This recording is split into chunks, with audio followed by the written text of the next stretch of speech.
Well, I'm visiting the local Lib Dems and supporting them in the run-up to the council elections at the beginning of May.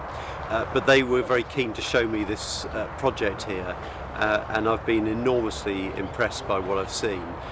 Both the sort of fundraising effort to make it happen, the fact that the youngsters are involved from the very start, and the facility that they will get is just brilliant. And you know, they've done this in place of the county council, which used to run a facility, but this will be much better because it will be owned by them. We opened September 2006. Yeah, it's ages ago. And we've just been renting space next door to where we're now building for all that time. And I guess we started to think about a new building 18 months in, some sort. And I've fundraised since then. Got £170,000, so we've got enough money to build a new place. I just said to Norman, we wouldn't be. It's all very well that I've raised the money. We wouldn't be here if just needed my enthusiasm. But if these guys weren't enthusiastic and me from the very, very start, we wouldn't be here. Okay. When we were rolling along, we were 8, 9 people a night. Yeah. All those years ago. This is really sort of the only thing we have in this village. Yeah. That's it really.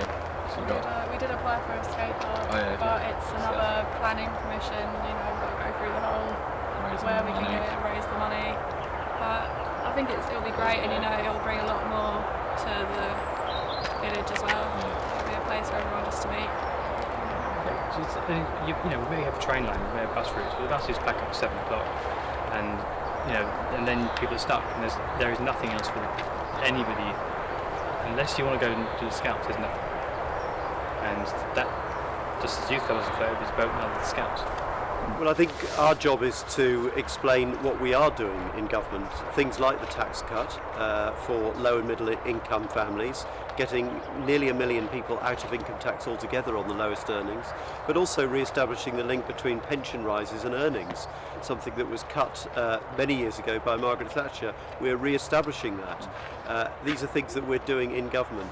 But I think the other thing that we have to explain is that the country has a crisis with public finances. We're facing a situation where the deficit is growing at the rate of £3 billion every single week. £150 million interest on debt every day.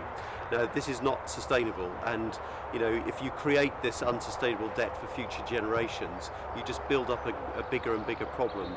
So I think it's in everyone's interest, however tough it is, that we get this sorted out, and the decisive action taken by the government has restored confidence internationally. Just last week, the OECD backed the government's action to get the deficit under control. If we take this decisive action, if we see it through, then everyone in this country benefits.